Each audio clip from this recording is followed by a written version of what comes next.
Mirëmbrëma të nderuar teleshikues, nisim edicionin informativ të orës 20 pas pak në lajme do të ndiqni. Kthehet në mort festa e 1 majit për 3 të rinj nga fshati Adriatik i Laçit. Ata po ktheheshin nga Tirana kur mjeti që po udhtonin ka rënë në kanal. Mendohet se shkak është bërë konsumi i alkoolit. Në të njëjtin vend kanë ndodhur edhe herë të tjera aksidente fatale.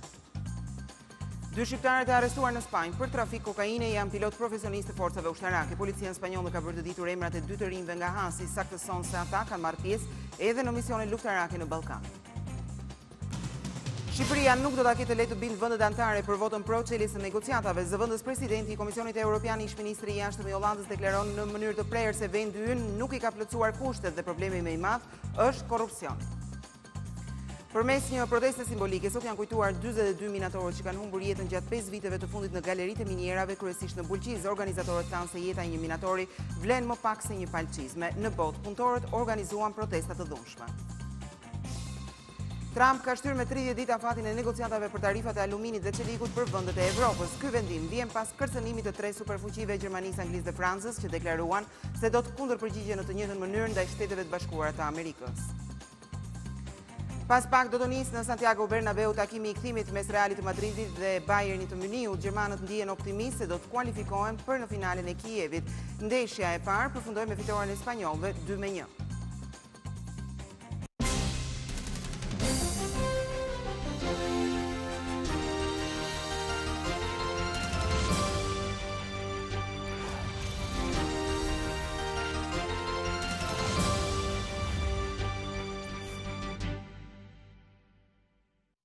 Dhe ju njohim tani më gjërësisht me materialet e përgatitura të nderuar teleshikues. Kthehet në mort festa e 1 majit për 3 të rinj nga fshati Adriatik i Laçit. Ata po ktheheshin nga Tirana kur mjeti që po udhtonin ka rënë në kanal. Mendohet se shkak është bërë konsumimi i alkoolit. Në të njëjtin vend kanë ndodhur edhe aksidente të tjera fatale.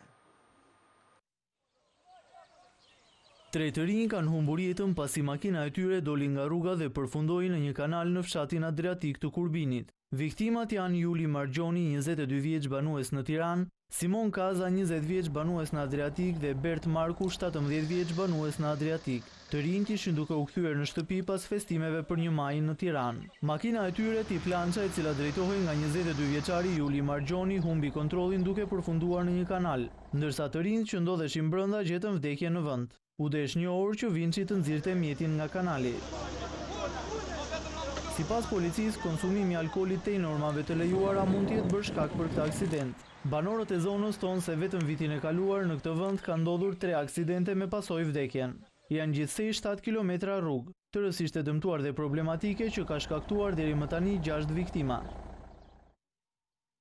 2 shqiptarët e arrestuar në Spanjë si antar të një organizate ndërkombëtare të trafikut të kokainës janë pilot profesionist të forcave ushtarake. Policia spanjolle ka bërë të ditur emra duke saktësuar se ata kanë marrë pjesë edhe në misione luftarake në Ballkan.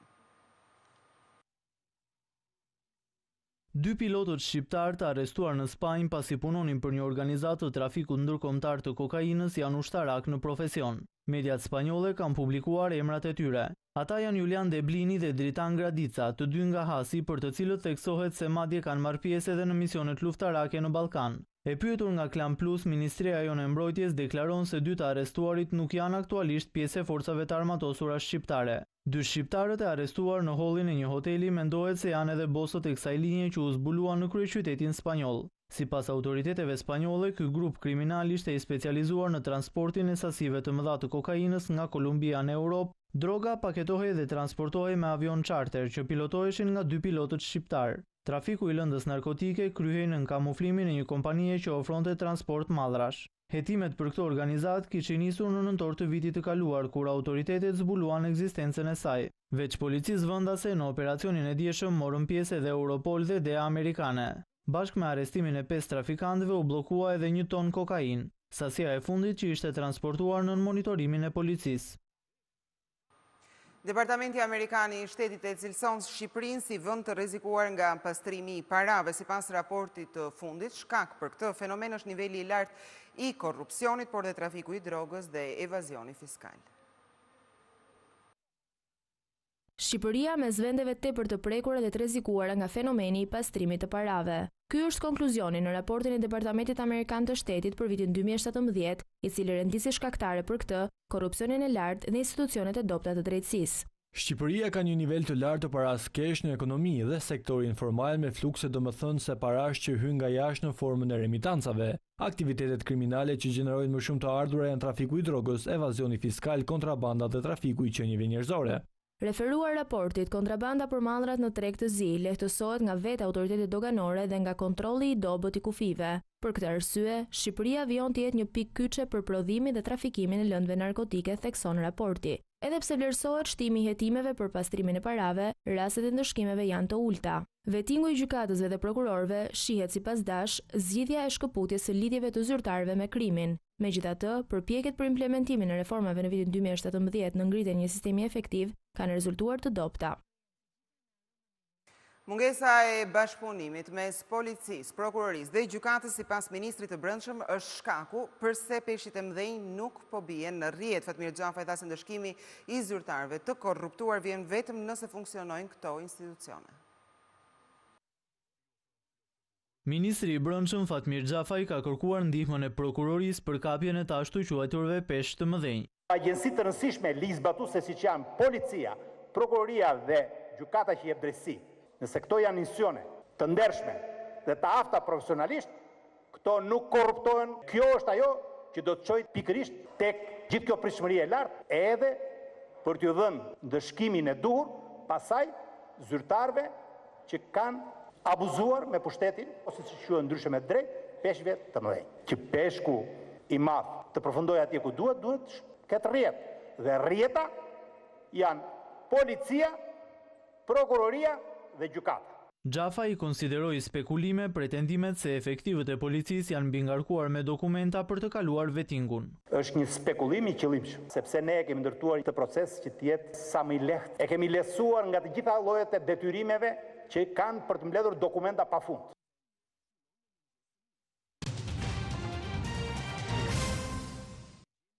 Shqipëria nuk do ta ketë të lehtë të bindë vendet anëtare për votën pro në qershor, edhe pse Komisioni Evropian dha rekomandimin pozitiv. Zëvendës presidenti i tij ish ministri i jashtëm i Hollandës, Frans Timmermans, është i prerë kur thotë se Shqipëria nuk i ka plotësuar kushtet dhe problemi më i madh është korrupsioni.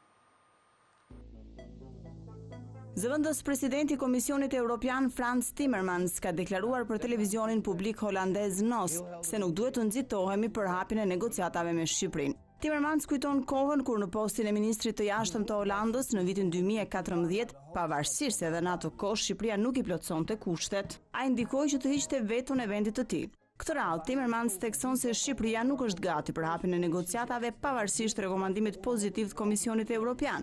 Si pikë reference shërben niveli i lartë i korrupsionit, ku sipas Eurostatit, Shqipëria shënoi 38 pikë në vitin 2017, një pikë më ulët se në vitin 2016. Edhe kur pyetet për strategjinë e Juncker për zgjerimin deri në vitin 2025, Timmermans mendon se një gjë e tillë nuk mund të ndodhë brenda këtij afati.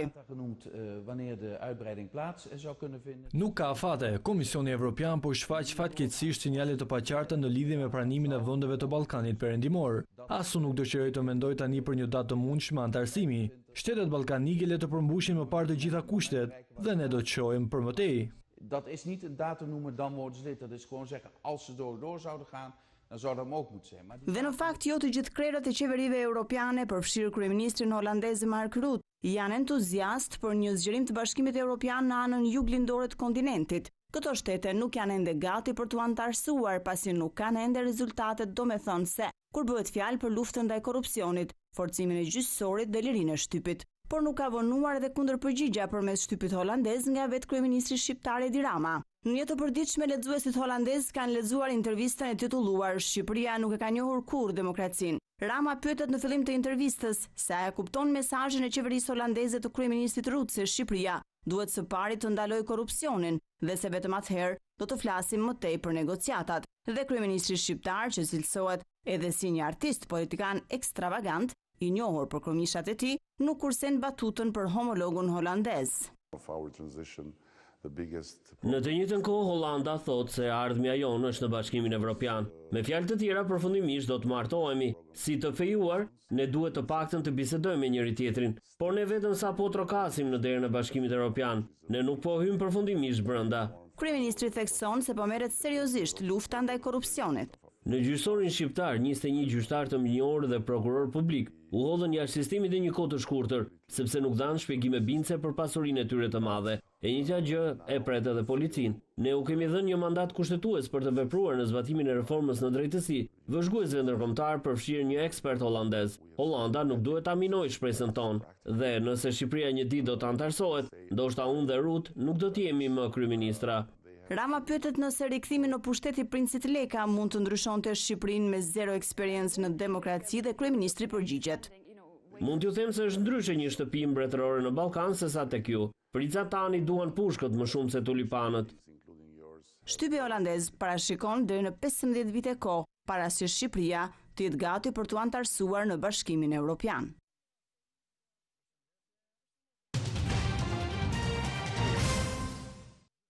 Në ditën e punëtorëve, përmes një proteste simbolike, u kujtuan 42 minatorët që kanë humbur jetën gjatë 5 viteve të fundit në punë, kryesisht në Bulqiz. Organizatorët e protestës thanë se sot jeta e një minatori vlen më pak se një palë çizme. Në 5 vitet e fundit, 42 minatorë kanë humbur jetën si pasojë e aksidenteve në punë. Përfaqësues të organizatës politike në mënyrë simbolike protestuan para Ministrisë së Energjisë, duke vendosur kasketa me emrat e minatorëve që janë vrarë në galeritë e minjerave. I pranishëm në këtë protest ishte vetëm një minator, i cili ka dalë në pension. 42 minatorë, të cilët nuk kanë vdekur aksidentalisht, janë vrarë prej makutërisë së pronarëve të galerive dhe indiferencës qeverisë. Minierat e Shqipërisë janë kthyer në zgafelle ferri, ku jeta e minatorit nuk kushton as sa një palë çizme. Unë kom punu 20 vjetë në minjerën, në punë e vështirë, shumë njerëz i shokë, në kanë vrarë mërënë në punë, i ka zonë dorën, kamën, kanë vdekë fare, ta vend dorën zemër kryeministri, ne i ngreni qikë pensionet, ne marrim 150.000 lekë, ka njeri që merr 100.000 lekë, ato zdalen me hangër bukë thatë. Për ditën botërore të drejtave të punëtorëve ka protestuar edhe Konfederata e Sindikatave të Shqipërisë. Kreu i kësaj sindikate, Kol Nikolaj, apeloi për më shumë siguri në vendet e punës. Në apelin e tij, ai kërkoi më shumë vëmendje e kushte më të mira pune, për punëtorët në sektorin e naftës, për arsimtarët, për punojësit e shëndetësisë, por edhe për punojësit e policisë së shtetit. Shqipëria është vendi i fundit në Europë për sa i përket problemit pagave dhe shpërblimit me punëtorët. Ne sot kemi pagën minimale më të ulët në Europë. Ne sot nuk kemi shpallur minimumin jetik zyrtar si njësi themelore për gjithë piramidën e pagave dhe shpërblimeve.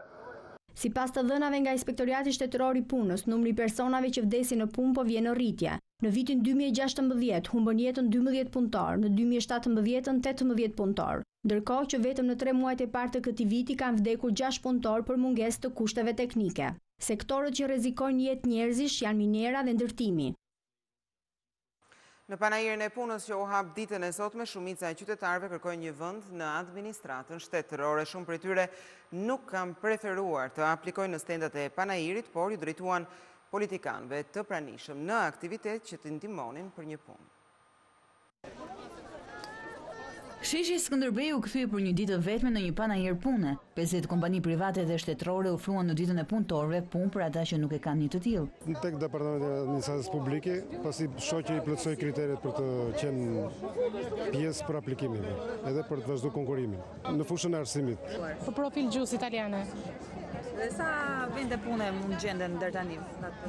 2-3 mendoj se po. Ky pensionist nga Tropoja, në një gjendje të mirë ekonomike, ju drejtua stendave të panajirit me një mision të veçantë. Po kërkoj për njerëz nevojë punë. I kam tregulluar veten e misht, po kërkoj për nevojçar. Stenda i Departamentit të Administratës Publike ishte ndër më të lakmuarat, por megjithatë kishte edhe nga ata që nuk besojnë tek një punë në shtet. Nuk aplikoj se shikoj që janë paralizueshme disa gjëra. Të gjithë administrata shtetërore janë të zënë nga të paaftët. Deputetët, ministrat dhe kryebashkiaku Veliaj, që shoqëruan kreun e qeverisë në panajir, nuk e shpëtuan dot kërkesave të qytetarëve për të ndërhyrë nëpërmjet lidhjeve të shkurtra në sigurimin e një vendi pune. Shumë njerëz kërkojnë të takojnë politikanin që shohin vërdall, do të thotë që kemi një barrierë kulturore që duhet ndryshoj. Ka filluar të ndryshoj. Fakti që dhe kryeministri, kryetari i bashkisë janë në qendër qytetit dhe po i thonë ja ku është vendi i punës dhe po gjejnë punën tek stenda ku aplikohet për punë dhe jo ke njofje që kanë në i politikan, kjo po ndihmon që ndryshoj kultura. Projekti më i madh i infrastrukturës nuk janë 10 kilometra rrugë, sesa 10 centimetra mentalitet që çdo ditë duhet ndryshoj nga pak. Jo është formati zyrtar, pasi shkëmbeu batuta me përfaqësues të kompanive, kryeministri Rama kishte edhe një mesazh për të gjithë ata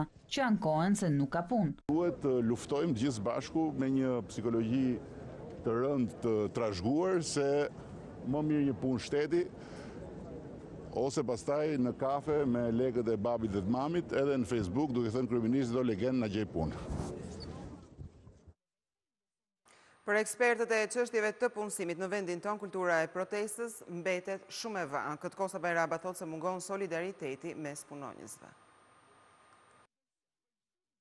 Ndërsa mbi një shekull më parë nisi si një ditë proteste, një maj në Shqipëri pothuajse gjithmonë ka qenë larg këtij koncepti, por pse nuk protestojnë shqiptarët? Arsyet për të ngritur sipas ekspertit të çështjeve të punësimit janë të shumta, por mekanizmat janë gjithnjë e më të dobta. Që nëse marrim 10 punëdhënësit më të mëdhenj në Shqipëri, ose edhe 100 punëdhënësit më të mëdhenj në Shqipëri, do të shohim që ato përbëhen ose nga kompani shtetërore, pra të sektorit publik, ose nga kompani private të cilat nuk janë në sektorin prodhues. Për shembull, kompani basesh, lotosh, ndonjëherë teknologji informacioni, call centra, pra në të cilat mungon klima dhe kushtet për solidaritet midis punëtorëve. Punëtorët e krijojnë solidaritetin në fabrik, kur janë të organizuar, kur ka nevojën dhe për mbështetjen e njëri tjetrit. Por a mund të flitet për një dështim të sindikatave në vendin ton dhe a ekzistojnë ende ato? Formalisht ne kemi sindikata, kemi zyrtarisht sindikatat e regjistruara, por sindikatat nuk kanë fuqi të rregu. Nuk kanë fuqi të rregu e para për shkak të tyre, të formave të dobta të organizimit dhe të tempit jo të duhur të luftës sindikaliste, të lëvizjes sindikaliste, por sindikatat janë në një terren të vështirë për shkak të strukturës ekonomisë dhe për shkak të madhësive të ndërmarrjeve në ekonomi. Një tjetër problem që ka tregu është niveli i lartë i informalitetit. 18.8% të vendeve të punës janë informale, sipas organizatës botërore të punës.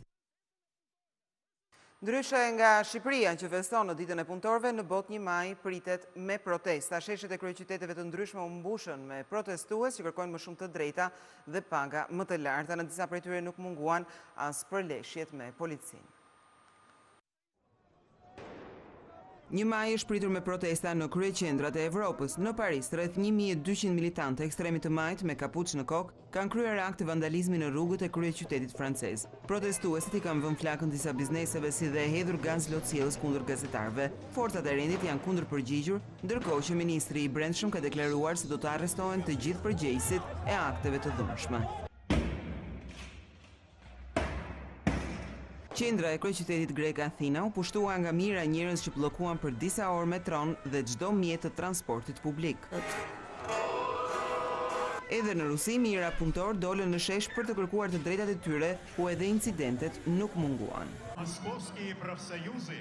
Protesta në këtë 1 maj u zhvilluan edhe në rreth 70 qytete të Spanjës. Barazia gjinore dhe kushtet më të mira në punë ishin kërkesat kryesore të protestuesve. Në Stamboll, policia arrestoi 10 protestues që u përpoqën të marshojnë drejt sheshit Taksim. Protesta ka pasur edhe në Ukrainë, Kore të Jugut dhe Indonezi dhe mjaft shtete të tjera.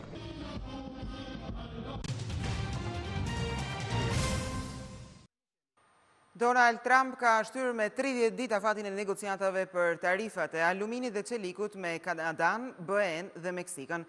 Takimet e muajit të shkuar me 2 liderët europianë, Emmanuel Macron dhe Angela Merkel, kanë bërë që presidenti amerikan t'i tolerojë sërish. Është arritur edhe një marrëveshje me Argjentinën, Brazilin dhe Australinë, por nuk janë zbuluar detaje.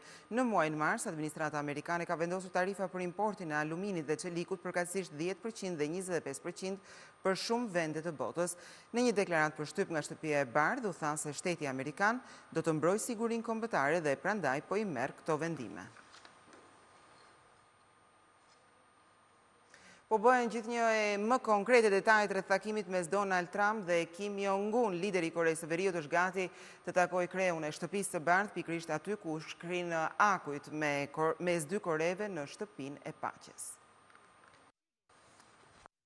Presidenti i Koresë së Jugut Moon Jae-in ka bindur udhëheqësin e Koresë së Veriut Kim Jong-un që të zhvillojë takimin e tij të ardhshëm me presidentin e Shteteve të Bashkuara Donald Trump në kufirin e dy Koreve. Dy presidentët koreanë u takuan në të njëjtin vend të premten e kaluar. Një ngjarje historike e rëndësishme që u transmetua në mbar botën dhe çoi në një marrëveshje për të larguar armët bërtamore nga gatishulli korean si dhe fundin zyrtar të luftës mes dy Koreve. Samiti mund të zhvillohet në fund të muajit dhe presidenti i Koresë së Jugut do të ofrojë mbështetjen e tij që gjithçka të shkojë mirë. Presidenti Trump është shprehur entuziazm për idenë e mbajtjes së një takimi në këtë zonë. Ndërkohë, presidenti i Koresë së Jugut Moon Jae-in ka kërkuar ndihmë nga Kombet e Bashkuara për të verifikuar mbylljen e planifikuar të vendeve të testimeve bërtamore të Koresë së Veriut. Ai e ka bërë këtë kërkesë gjatë një bisede në telefon me sekretarin e përgjithshëm të OKB-s Antonio Guterres. Vendosja e statujës së Karl Marx në qytetin e lindjes dhe përurimi i saj nga Jean-Claude Juncker kanë ngjallur debate ta. Shpreh shoqatat antikomuniste e kundërshtojnë me forcë vendimin e autoriteteve gjermane. Të njëjtën baba i komunizmit Karl Marx do të rikthehet në qytetin e lindjes Trier në Gjermaninë perëndimore afër kufirit me Luksemburgun me rastin e 200 vjetorit të lindjes. Këtë rrallë Marxi vjen në formën e një statuje prej bronzi 5 metra e lartë dhe me peshë 3 ton, dhuratë nga qeveria e Kinës komuniste. Ceremonia e përurimit të statujës së babait shpirtëror të ideologjisë komuniste do drejtohet nga vetkreu i Komisionit Evropian Jean-Claude Juncker. Ky fakt ka nxitur shumë debate muajve të fundit. Grupet e të drejtave të njeriut dhe organizatat që përfaqësojnë viktimat e komunizmit kanë shprehur hapur mosmiratimin. Monumenti madhështor i Marxit është një dhuratë helmuese nga Kina, thekson Ulrich Delius, drejtori i shoqatës për popujt e kërcënuar. Ai shton se ishte i trishtuar që qyteti ka pranuar të vendosë një statujë nga një qeveri që po kryen terror shtetëror ndaj njerëzve të vet. Dieter Dombrovski, bashkimit të shoqatave të viktimave të komunizmit, ka theksuar se e konsideron të çuditshëm vendimin e bashkisë së Trier. Sipas tij, Karl Marx ishte jo vetëm shkencëtar dhe filozof, por ka vendosur themele shpirtërore për diktaturat komuniste që erdhën më pas në pushtet në disa vende të botës. Një vendim tjetër ka kryebashkiaku i Trier, Wolfram Liebe. Sipas tij, Karl Marx është një nga qytetarët më të mëdhenj të qytetit dhe nuk duhet të fshihet madhështia e tij. Sipas kryebashkiakut, statuja e krijuar nga artisti kinez Wu Welshan nuk ka të bëjë me lavdrimin e ideologjisë së Marxit, por synon të inkurajojë diskutimet për punën dhe veprën e tij në filozofi. Ai shtoi se ishte e rëndësishme që të mbahen lidhjet kulturore me Kinën, duke patur parasysh se qyteti vizitohet çdo vit nga 50.000 turistë kinez. Dhe në fakt me vendosjen e statujës së Karl Marxit, ky qytet është kthyer menjëherë në një qytet të preferuar nga qindra mijëra turistë kryesisht nga Kina. Rreth 50% e adoleshentëve amerikan janë të varur nga rrjetet sociale, shumë prej tyre kanë rezultuar edhe me probleme psikologjike. Rrjetet sociale mund të kthehen në varësi. Nuk është ende shqetësimi pranuar zyrtarisht nga institucionet, por në Shtetet e Bashkuara të Amerikës kanë nisur të marrin masa. Është rritur numri i të rinjve që i drejtohen qendrave të rehabilitimit pas përdorimit të tepruar të rrjeteve sociale dhe smartphone-ve deri në 7 orë në ditë. Abuzimi me këtë përdorim prek rreth 50% të rinjve amerikan dhe klinikat sigurojnë sukses në të paktën 80% të rasteve. Të rinjtë e moshave kryesisht nga 15 deri në 20 vjeç duhet të qëndrojnë të paktën 30 ditë në këtë qendra rehabilitimi pa kompjuter, telefon dhe internet dhe të ndjekin një program rigoros të specializuar për dizintoksikim. Terapia peshon mbi xhepat e prindërve të cilët duhet të paguajnë rreth $50.000. Të rinj që janë intervistuar kanë theksuar se nuk arrinin të shkëputeshin nga teknologjia dhe vuanin nga ankthi dhe stresi, që duket se janë pasojat kryesore të abuzimit në përdorimin e rrjeteve sociale.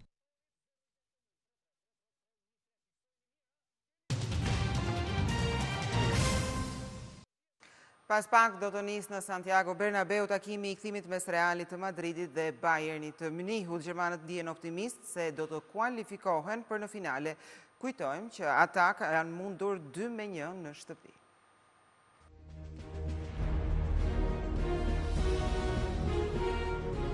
Santiago Bernabeu do t'jetë arena për plasjes mes dy gjigantëve të futbollit evropian. Real Madrid do të presë Bayern Munich për të diskutuar aktin e 2 gjysmëfinal të Ligës së Kampionëve. Takimi i parë i luajtur në Gjermani përfundoi me fitoren 2-1 të Los Blancos. Gjermanët vinë me synimin e qartë, të përmbysin rezultatin e të presin një bilet për në finalen e Kevit. Jupp Heynckes e di mjaft mirë që për të bërë këtë do t'i duhet ndeshja perfekte. Tekniku veteran është i bindur se ekipi i tij do ja dalë të shënojë golet që i duan për të kaluar më tej. Juventus ja tregoi mjaft mirë që Real Madrid nuk është i pamposhtur në shtëpi. por bavarezët rikthehet David Alaba, ndërsa Robben e Vidal nuk ja dolën të rikuperoheshin në kohë e do të ndjekin ndeshjen nga shtëpia. Henkes do t'i besoj skemës 4-3-3. Müller e Ribéry të mbështetur nga Alaba Kimmich do t'i japin forcën dhe shpejtësinë gjigantëve bavarez nga krahët. Regjia lojës është bestuar Thiago Alcantaras dhe James Rodriguez, ndërsa Martinez do të qëndrojë përpara mbrojtjes.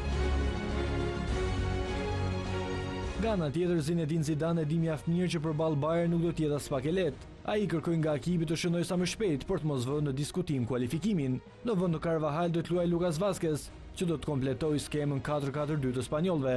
Ronaldo e Benzema do të jenë në majën e sulmit. Statistikat flasin në favor të vëndasve, pasi ata nuk kanë dalë të mundur nga Santiago Bernabeu që nga viti 2001 në takimet kundër kampionëve të Gjermanisë.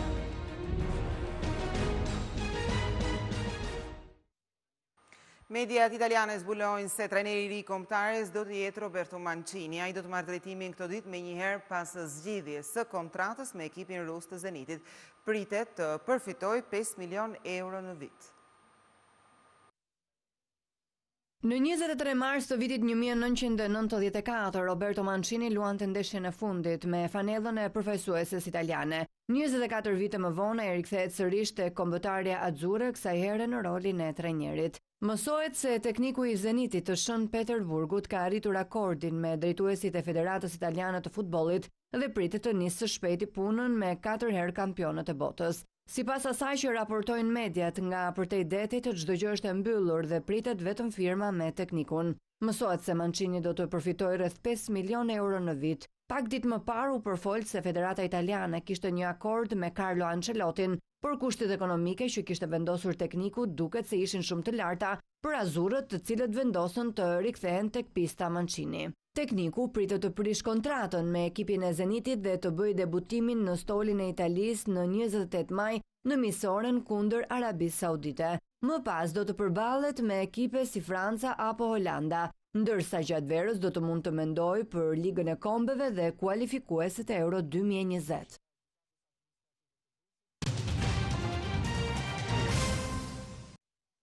Divat e muzikës, mes të cilave dhe 2 shqiptarët Rita Ora dhe Bebe Rexha do të vinë me hitin e dekadës Girls.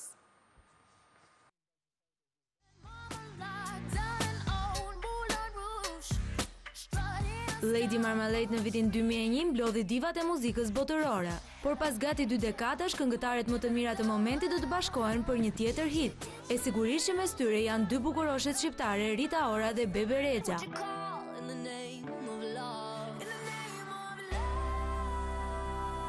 Këngëtarët do të bashkohen për të treguar fuqinë e vajzave. Nisma është e Rita Orës. Ajo ka ftuar në këtë bashkëpunim Charlie XCX dhe reperen e famshme Cardi B, që edhe pse është atzan do të jetë pjesë e këtij projekti gjigant. Kënga pritet të titullohet Girls dhe do të bashkojë forcat e grave më të mëdha në industrinë e muzikës. Këngëtarët kanë filluar me përgatitjet e para të klipit në Britani dhe Amerikë. Burime afëritës për prestigjiozen Metro kanë treguar se ky do të jetë videoklipi më i shtrenjtë i 27 vjeçares deri më tani, duke shtuar se labeli Atlantic Records dëshiron një hit masiv global për ritën dhe i kanë dhënë buxhetin më të madh për videoklipin. Rita Ora pritet të vazhdojë me turneun e saj botëror së shpejti, ndërkohë fokusin kryesor për momentin e ka te ky videoklip. Bashkëshortja e arshme vën në dietë princin Harry, ai ka rënë disa kilogram paradasmës. Para se të njinte Meghan, princi Harry shpeshherë është parë dhe jashtë pallatit Kensington me hamburger në dorë. Por tani gjithçka ka ndryshuar, sepse dieta e hartuar nga vetë Meghan e ka bërë të humbas ndjeshëm kilogram dhe të shfaqet më elegant se më parë. Sipas Vanity Fair, pas këtyre ndryshimeve duket se muajt e fundit Harry ka hequr dorë edhe nga duhani. Dieta e princit Harry përfshin shumë pak sheqerna dhe shumë proteina. Përveç kësaj, çdo ditë Meghan dhe Harry kanë vendosur të merren edhe me yoga. Edhe vendin e veshjeve sportive, ndonjëherë dhe ushtarake të Harryt, tashmë e kanë zënë veshjet serioze dhe kostumet. Meghan në daljet publike të saj me Harryn gjithmonë ka qenë e kombinuar në mënyrën e të veshurit në ngjyra të njëjta si bezh, të zezë apo jeshile.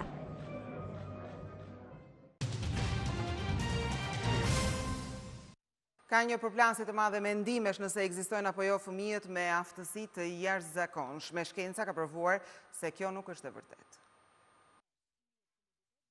Ekzistojnë vërtet fëmijët indigo? Shkenca ka arritur në konkluzionin se ata nuk ekzistojnë pasi nuk janë gjetur prova të bazuara në fakte. Por pse mendojnë ndryshe parapsikologët? Fëmijët indigo konsiderohen si individ që kanë aftësi dhe cilësi të jashtëzakonshme, kryesisht karakteriale, të destinuar të përmirësojnë apo shpëtojnë botën. Ndër aftësitë kryesore që zotrojnë janë empatia, që është aftësia për të kuptuar emocionet, gjendjet shpirtërore dhe psikologjike të tjerëve, duke krijuar përshtatje të jashtëzakonshme. Gjithashtu janë shumë krijues dhe telepatik, kanë forcë vullneti të madhe dhe ndoshta kanë fuqi paranormale. Sipas teorisë së lindur në vitet 70 nga parapsikologja amerikane Nancy Ann Tate, këta fëmijë kanë një kuror drite blu që i rrethon, e cila mund të jetë dallueshme vetëm nga disa persona. Teoria mori më tepër hovë në vitet 90 me publikimin e shumë librave nga parapsikologët Lee Carroll dhe Jan Tober, të cilët i përshkruanin këta fëmijë si genial, por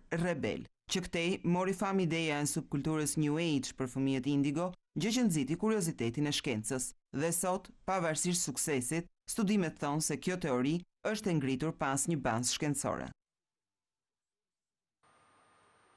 Nderuar teleshikues, ishte gjithçka e përgatitur për këtë edicion lajmesh. Faleminderit që na ndoqët bashkë. Miru takofshim.